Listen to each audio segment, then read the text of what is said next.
Hello ladies and gentlemen, welcome back to another album review, and this time we're reviewing American Idiot by Green Day. It's their album from 2004 and I'm going to tell you a little bit more about it. For starters, it's a pure punk rock album. It's a pop punk rock album if you like to put normal punk in a different category, I don't know. It has some hard-hitting guitars and some banging drums, and I like that very much.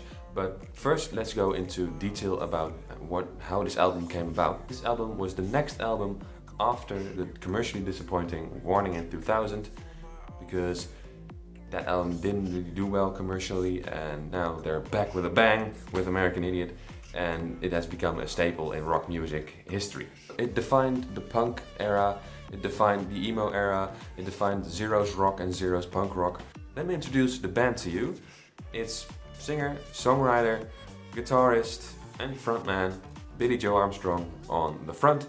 Then you have Mike Dirnt as bassist and background vocalist, and then you have Trey Cool, or Frank Edwin Wright III, if I'm not mistaken, is his full name, as the drummer.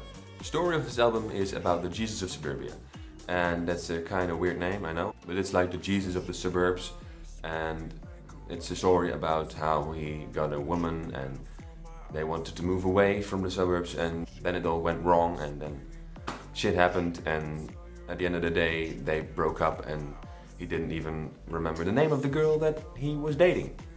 I might be totally wrong here, but don't quote me on that. Let's break down the tracks now. First, it's American Idiot. It's a burst of energy in just under 3 minutes, and it's just so full of energy, it's getting you pumped in just 3 short minutes.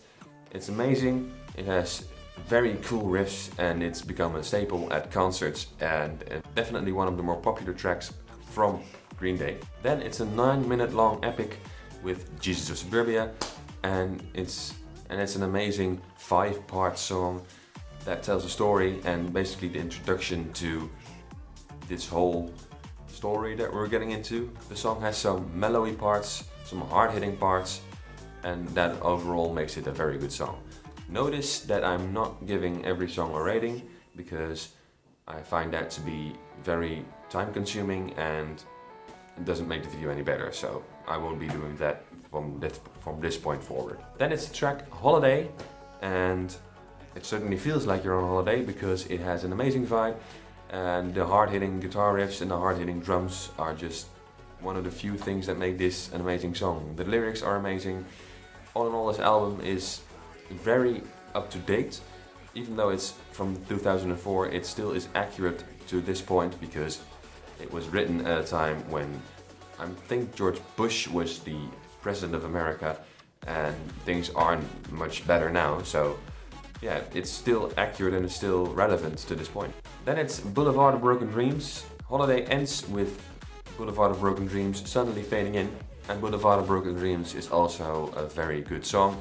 Although it's one of the more mellow tracks on the album, it's a more soft-going song, and that's necessary because we only had bangers. But after that, you have another slow song. It's Are We Waiting, and Are We Waiting is basically a song where you're waiting for St. Jimmy to kick in, because that's the next song on the track list, and St. Jimmy kicks in with Are You Waiting abruptly ending, and it just bursts into a catastrophic, I don't know what this is, I'm swimming, but it's amazing and I don't have any other words for it, so it's a fantastic song. It's an amazing high energy rock track, and forgive me, I'm reading from a script. So then it's Give Me Novocaine, another slower song on the record, and that's necessary because most of these songs are very aggressive and very guitar heavy. And then Give Me Novocaine rolls into She's a Rebel, and basically that's another hard-hitting song with amazing riffs. You just gotta listen to it for yourself, because I'm just going to say the same things at every song, so you just have to listen to it for yourself. Then it's on to Extraordinary Girl, and then the Jesus of Suburbia finds an extraordinary girl, which later becomes What's Her Name, because he can't remember her name. It starts off with some percussion, and then it bursts into guitars again, just like any other song on this album, which I do like. Then it's on to Letter Bomb, and that's a letter that the girl wrote for the Jesus of Suburbia, and basically it it means that they're breaking up, and the Jesus Suburbia is very angry about that and very sad. So then we're on to the next song, which is Wake Me Up When September Ends, because he becomes very melancholic and he has nothing left to live for. He thinks he's nothing left to live for. And Wake Me Up When September Ends is another slow song, but it's a live staple, just as Boulevard of Broken Dreams. It's a live staple. Everyone sings along with this record and along with these songs because it just defined a period. And then it's another 9-minute long epic with the track Homecoming, and then he basically returns to the suburbs that he grew up in and he becomes one with his hometown again. And it's a 9-minute epic, and every single band member sings on this song, even the drummer sings on it. And after that it's What's Her Name, and just like I said, Extraordinary Girl became What's Her Name. I don't even know what the girl's name is. You might think, oh, you didn't even had some research done because you don't know anything about this album, but I don't care about the story, I care about the music, and I find the music to be so good that I don't even want to pay attention to the story because that just ruins it, I think. Now don't get me wrong, I do love the story when I get into it, but I just love the music.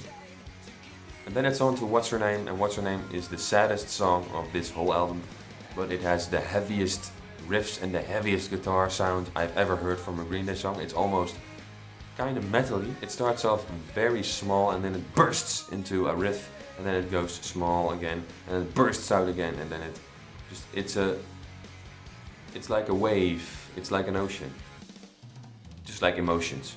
All in all, this album, it's amazing. I find it to be the best record that Green Day ever recorded, ever made, and ever published. So just for that, maybe you can guess what it is, but I'll give it a 10. It's so amazing, it's perfect, it has everything that I'm looking for in a rock album.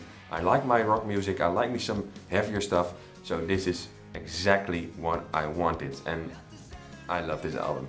So listen to it for yourself, and then I'll see you all very soon in the next video, which will be another review, I think.